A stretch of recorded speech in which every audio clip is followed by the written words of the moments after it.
Hi everyone. This is a video I've been wanting to make for a long time, but also one I've been putting off. It's a very personal story, and even now, it still brings up a lot of emotion. But I remember so clearly how much I needed this kind of video when I was in that place of not knowing. So I'm sharing our story in the hope that it helps another parent feel a little less alone. This is how I found out that my son has autism. When my son was a baby, everything felt normal.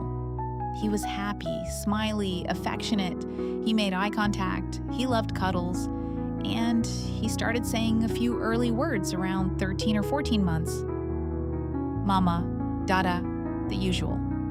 There was nothing that made me think anything was wrong. Around that same time, we moved, and that's when I started noticing small changes. At first, they were easy to brush off. He was a bit slower to walk. He didn't take his first steps until around 16 or 17 months. I told myself, all children develop differently. And that's true. But something in me started to feel unsure. Then came the eye contact. Before, when I called his name, he would look at me. But gradually, that stopped.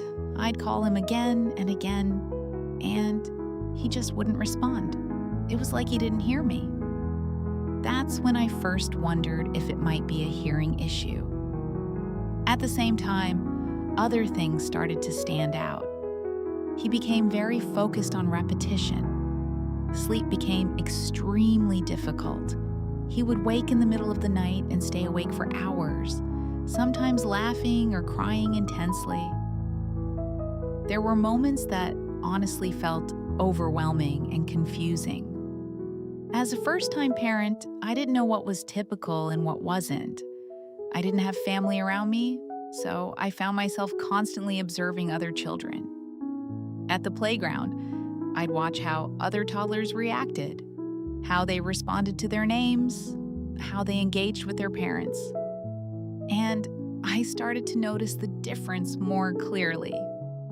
No matter how hard I tried to get his attention, he just seemed disconnected from me in those moments. By around 17 or 18 months, the changes were more obvious. The words he had started using disappeared. Eye contact was minimal. He didn't want to be held or touched as much. He became very particular about food and textures. He would line up his toys, especially cars, in very specific ways. He also started what I later learned is called stimming, things like hand flapping or making repetitive sounds. At that point, I was convinced something was wrong, but I didn't know what. I genuinely thought he might be losing his hearing. So I went to the doctor. The first time, I was told not to worry. Children develop at different rates, they said. And again, I tried to accept that. But deep down, I knew something wasn't right. So I went back. And this time, we were referred for further testing. We went through a hearing assessment. And I remember sitting there thinking, this is it. We're going to find the answer. But he responded perfectly to the sounds. His hearing was completely fine.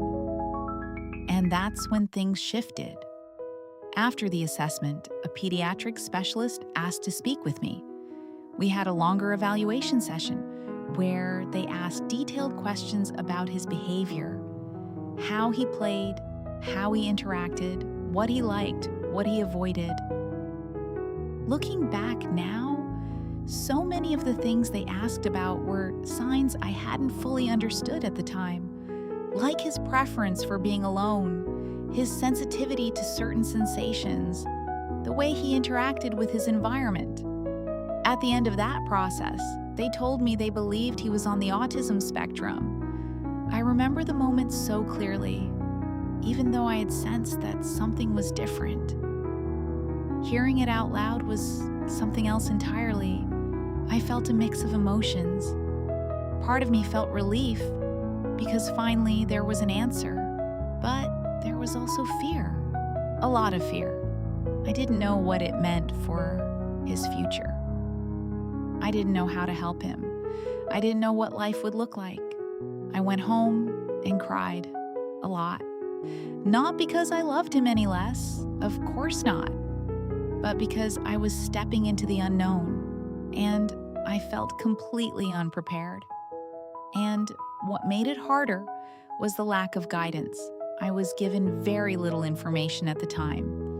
No clear roadmap, no reassurance about what came next. And as a parent, that's all you want, to know that your child is going to be okay. But here's what I've learned since then. A diagnosis doesn't change your child. It just gives you a new lens to understand them. My son was still the same little boy he was the day before. Same personality, same smile, same uniqueness. The difference was that now I could start learning how to meet him where he was. We began exploring support, specialist nurseries, speech therapy, play-based interaction. I started educating myself as much as I could, and slowly, step by step, things began to make more sense.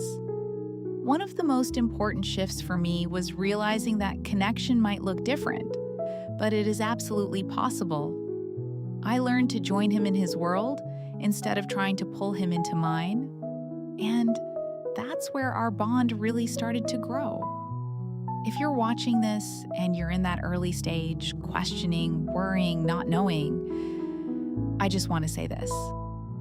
Trust your instincts. If something feels off, it's okay to ask questions. It's okay to push for answers. And it's okay to feel everything that comes with that journey. You're not alone in this. And whatever your path looks like, there is support, there is growth, and there is so much love ahead.